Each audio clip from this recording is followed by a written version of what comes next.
بسم اللہ الرحمن الرحیم وصلی اللہ علی النبی الکریم رب اشرح لی صدری ویسر لی امری واحلل عقدۃ من لسانی یفقہوا قولی۔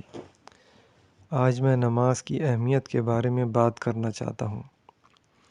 نماز ایک ایسی چیز ہے کہ جس کے ذریعے ہم اللہ تعالیٰ کا قرب حاصل کر سکتے ہیں اور اللہ تعالیٰ سے اپنی باتیں منوا سکتے ہیں۔ ہر انسان کو کچھ نہ کچھ زندگی میں کبھی نہ کبھی چاہیے ہی ہوتا ہے، اور اکثر ایسا ہوتا ہے کہ انسان کی پہنچ سے کچھ چیزیں باہر ہوتی ہیں۔ جب ہم نماز پڑھتے ہیں اور اللہ تعالیٰ سے رجوع کرتے ہیں اور اللہ تعالیٰ کے سامنے جھکتے ہیں اور سجدہ کرتے ہیں تو اللہ تعالیٰ بہت خوش ہوتا ہے، اور وہ انعام کے طور پر اور مزدور کو مزدوری کے طور پر اس کو وہ عطا کر دیتا ہے جو اس نے سچے دل سے مانگا ہوتا ہے۔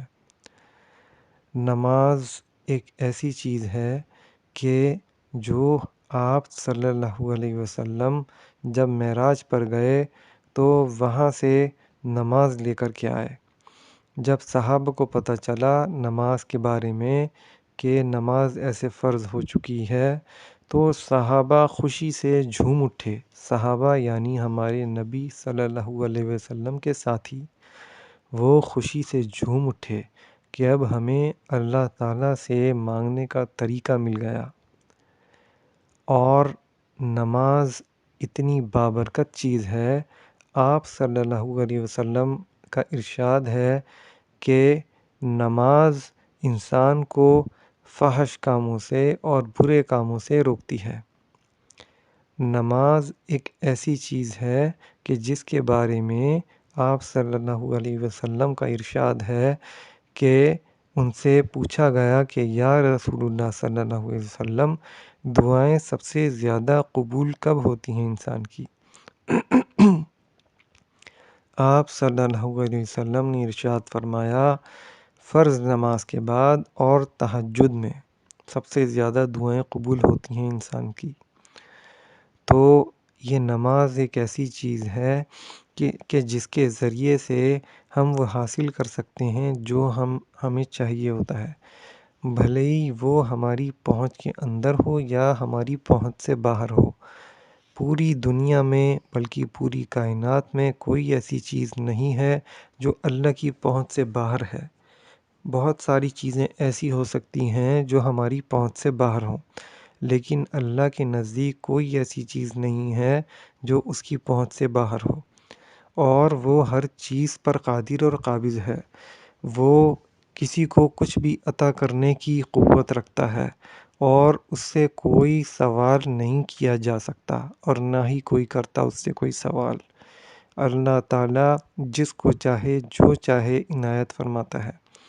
نماز ایک ایسی عمدہ اور اتنی ضروری چیز ہے کہ کہ جب بھی نماز کا تذکرہ آتا تھا تو تیسرے خلیفہ اسلام حضرت عثمان بن عفان اتنا روتے تھے اور کہ ان کی داڑھی تر ہو جاتی تھی۔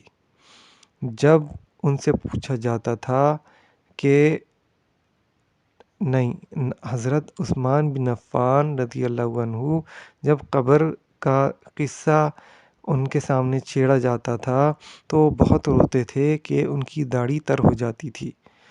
تو ان سے پوچھا جاتا تھا کہ آپ جنت اور جہنم کے تذکروں سے اتنا نہیں رویا کرتے اور کسی اور تبصرے سے اتنا نہیں رویا کرتے جتنا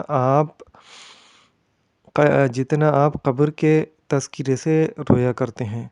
تو انہوں نے ارشاد فرمایا کہ یہ سب سے پہلا پڑاؤ ہے انسان کے آخری سفر کا۔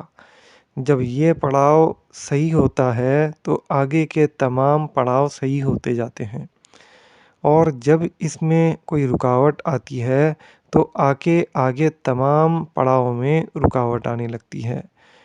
اور قبر کے اندر ایک جگہ آتا ہے، سب سے پہلا جو سوال ہوگا وہ نماز کا ہوگا۔ نماز اسلام میں ایسے ہی اتنی ہی اہمیت رکھتی ہے جیسے انسان کا سر اس کے جسم میں اہمیت رکھتا ہے۔ جب جب انسان بنا سر کے ہوتا ہے تو وہ انسان نہیں ہوتا۔ اسی طریقے سے وہ اسلام نہیں ہے جس میں نماز نہیں ہوتی۔ جب ایک حدیث میں آتا ہے کہ انسان کے کفر میں شامل ہونے کے بیچ میں نماز حائل ہے، اور یہ بھی آتا ہے کہ نماز کو لازمی پکڑے رکھو اور نماز کا حکم کرتے رہا کرو اپنے گھر والوں کو۔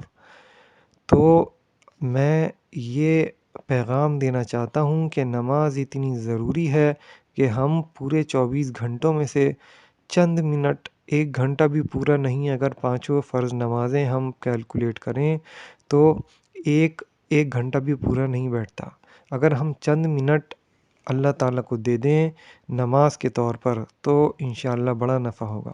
میں اللہ تعالیٰ سے دعا کرتا ہوں کہ اللہ تعالیٰ ہمیں معاف فرمائے اور ہمیں نماز کا پابند بنائے۔ اللہ تعالیٰ سے دعا یہ کرتا ہوں کہ اللہ ہمارے گناہوں کو معاف فرمائے اور ہمیں ایسے باغات میں داخل فرمائے جس کے نیچے نہریں بہتی ہیں۔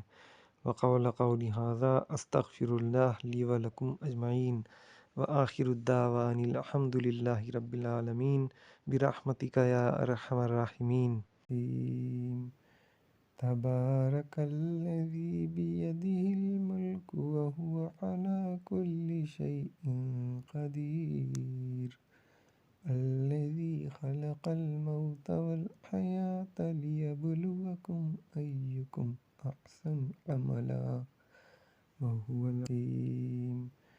تبارک الذی بیدہ الملک وہو علی کل شیء قدیر، الذی خلق الموت والحیاة لیبلوکم ایکم احسن عملا۔